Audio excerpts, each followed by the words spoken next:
And now... Hail Caesar! Hail Caesar!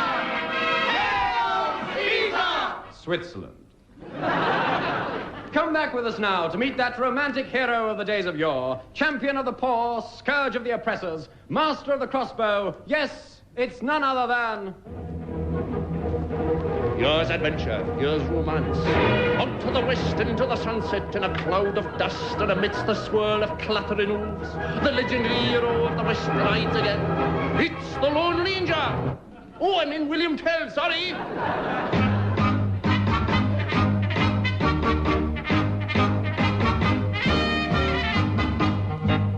On a craggy peak among the range of mountains that brood over the little alpine village of Broundorf stands a man. His motionless figure, braced in defiance against the elements, is silhouetted against the tumultuous banks of clouds that hang menacingly above this pastoral scene, as if they would discharge their gloom like rain upon the sleeping countryside beneath. And now, here is a late football result. Totteridge and Whetstone Academicals 3, Totteridge and Whetstone Academicals 3. I'm sorry, I'll read that again. Totteridge and Whetstone Academicals 4.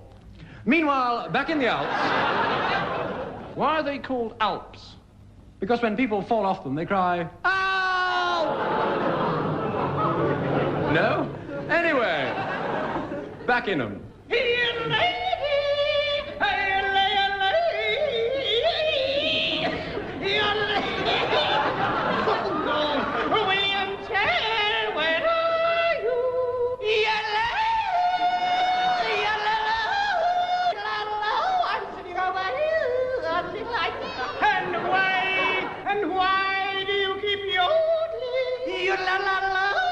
Because I'm sitting on a thistle!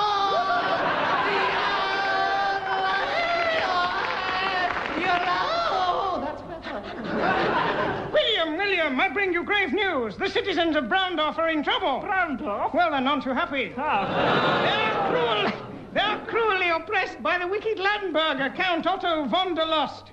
The whole town trembles at the sound of his name. How so? It's such a terrible pun. It is. Yes. But, William, they need your help. Well, they can't have her. She's an absolute treasure, and I'm not letting go. But never fear. I shall go to Broundorf myself, but first I must ring up Mummy and tell her where I'm going.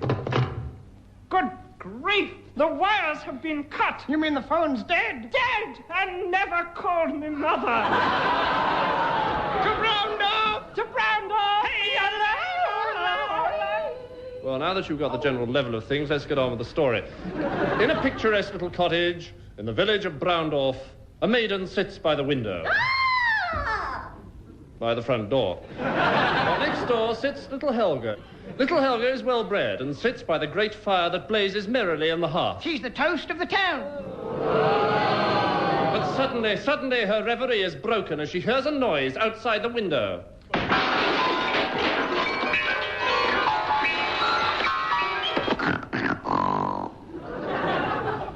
What was that? Tis I, beautiful Helga. You don't look much like beautiful Helga to me. Oh, I don't know that. Steady. No, I am Wilhelm Tell. Wilhelm, I hardly recognized you in that false beard. It's not a false beard. Oh, sorry. It's a bicycle. That's a funny place for a bicycle. You should see where I've got my false beard. But William!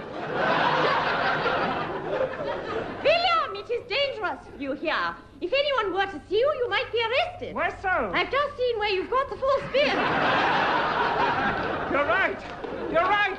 I am in danger here. Do you mind if I come in for a bit? But before fair Helga could reply... Peter. She heard the noise of her father's feet coming downstairs. Come back, feet! Quick as a flash, William Tell sprang onto his false beard and pedalled furiously away. How did he manage to steer it? He had a handlebar moustache. However, as William pedalled round the corner in the road... Halt! Who goes there? Wait a tick, I recognize that face. It's William Tell. Seize him, men. Wait! Who are you? Are you Count Otto von der Last, the wicked Landberger who owns all the land hereabouts? No, I own all the cheese hereabouts. Then you must be the chief. Incidentally, you may may be interested to know that Switzerland is particularly noted for its dairy produce and its watches. Cheeseburger. You ruined that one, didn't you? Yes, I did. But hist. Who are you? I am Dermot Stavaker, the singing baboon, playing the part of the wicked Landburger Otto von der Lust. At last, I have you in my power.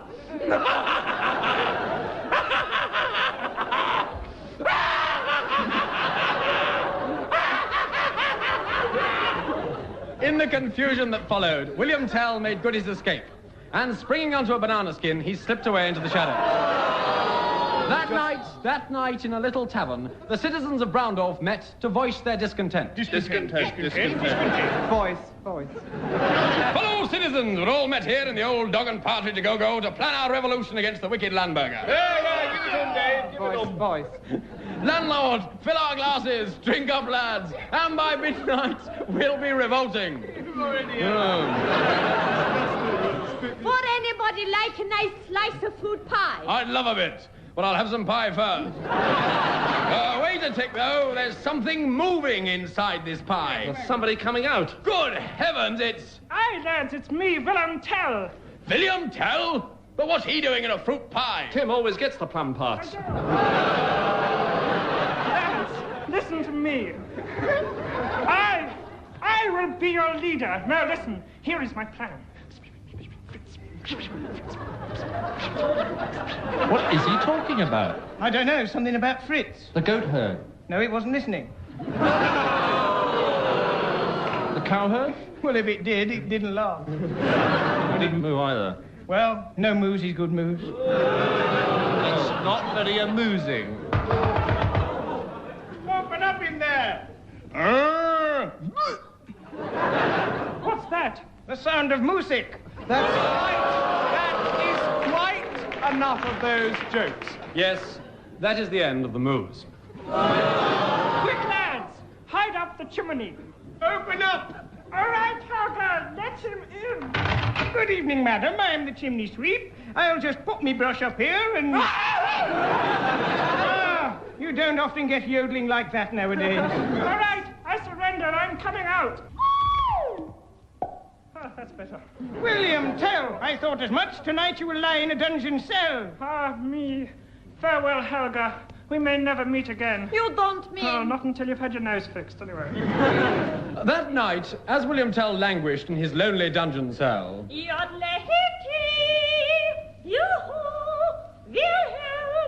Go away, I'm languishing. Languish. What's your language? Hello. What's all this then? It is Musha Wilkins. Yes, I am the jailer in charge of these miserable onions. I'm in dungeon. Oh, jailer, you're so handsome and kind. Please open the door and let Wilhelm escape. Oh no, we had a big escape last week. The prisoners all caught measles and they all broke out in a rabbit. You mean rash? Oh yeah. I don't know what made me say rabbits.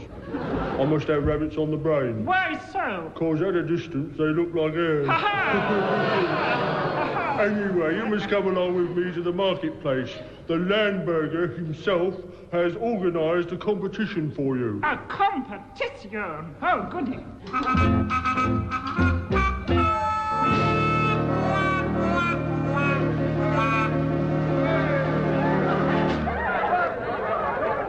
Bring the prisoner forward! Bring the prisoner forward! Bring the prisoner forward! Bring the prisoner forward! Oh, that's me. Oh. Aha, William Tell, now's your chance to prove yourself as an archer. Wait! Who are you? I'm Beauchesse. Beauchesse? Yes, Beauchesse to the French Foreign Legion, and I hate it, yeah. Oh, I could spit. What was that? That was a crossbow. A crossbow! A crossbow! What luck! I am master of that weapon. If I prove myself with a crossbow, Landburger, will you let me go free? I thought you'd never ask. Yes, you may go free if you can shoot this apple off the head of your son. But I haven't got a son. That's all right, I haven't got an apple. But who will trust me enough to let me shoot an apple off their heads? Any volunteers? I volunteer, dear boy. Aunt Constance, will you really go through with this? But of course, dear boy. Auntie. But what can we use instead of the apple? Excuse me, Lady Constance. But of course, Gremlin, climb onto my head, Gremlin. Oh, not again, madam. I'm afraid of heights, you know that. And so, in the marketplace of Broundorf, the crowd held their breath as the legendary William Tell took careful aim with his crossbow. Oh, sorry, Auntie.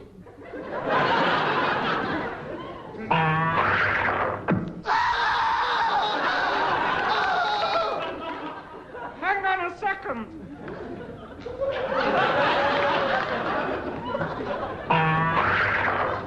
Oh, I was the apple core.